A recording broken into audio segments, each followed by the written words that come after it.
The Israel Defense Force has had many international encounters over the years ever since their creation in 1948.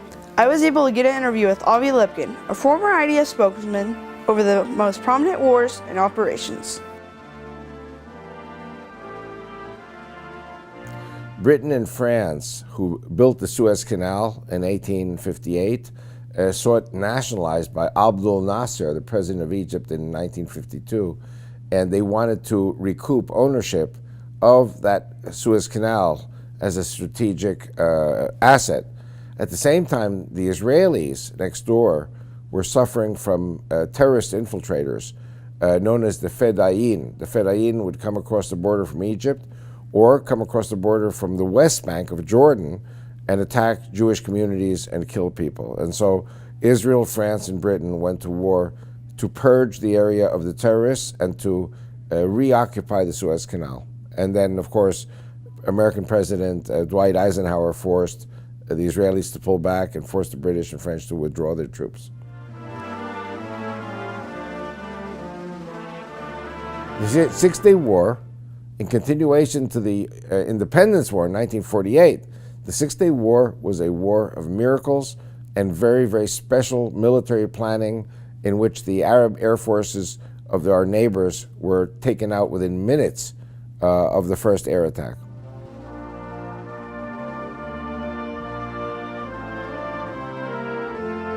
The war of 1967 was a short war because, frankly, Israel cannot sustain long wars. And Israel had to break the blockade of Sharm el-Sheikh, which is the southern tip of Sinai.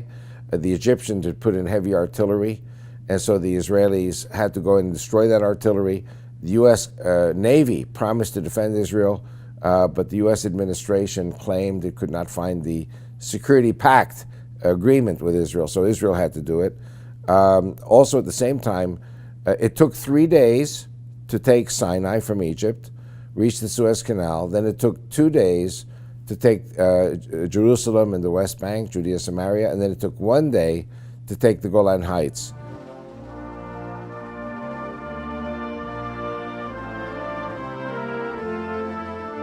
Yes, of course. Israel had borders before June the 5th, 1967, which were described by Henry Kissinger as Auschwitz extermination camp borders, borders that could not be defended, and that Israel could have been very easily annihilated if Israel stayed with those borders. Now, Israel was so small that any attack by the Arabs would lead inevitably to an expansion of the borders, in other words, to destroy the enemies that were right on the Israeli borders and reach what we call secure, recognized, and defensible borders, which are the Jordan River and half the Golan. And a few years ago, I was saying even Gaza. But Israel gave up Gaza, and we see the unfortunate results of that.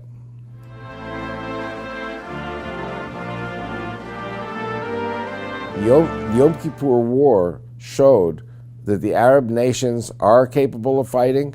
Again, Israel cannot maintain a long-term war. Israel's wars have to be short. And Israel learned some very bitter lessons about arrogance, that we didn't believe the Arabs were capable of attacking us.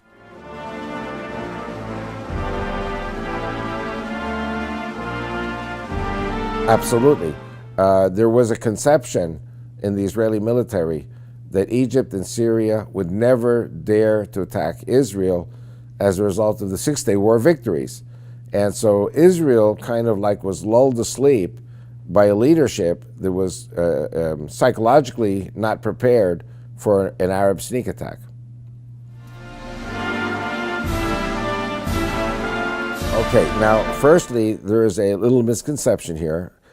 Israel already attacked, in self-defense, attacked Lebanon in 1978 in what was known as the Litani campaign, where the Israeli army reached the Litani River and then pulled back. The 1982 Operation Peace in the Galilee War, in which I actually participated also, I also participated in the Yom Kippur War, was a war to clear out the south of Lebanon of PLO forces Yasser Arafat's forces.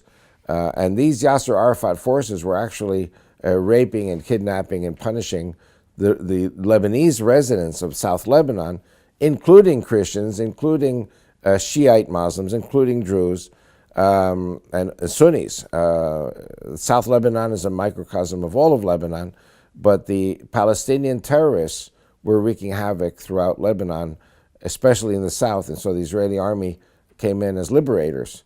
And of course later we saw that Iran mobilized the Shiites to fight the Israelis, but the original indigenous Shiites of South Lebanon threw rice at the Israeli troops coming in as liberators. When they throw rice, it's a sign they welcome you.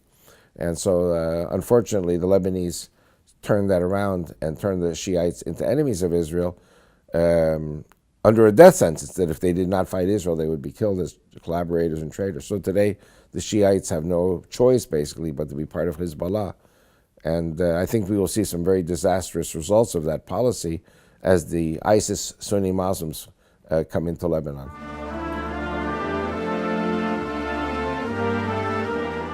The IDF today is ranked the 11th most powerful military in the world, according to Global Firepower. Every citizen of Israel serves in it, both men and women, giving it the title of the People's Army.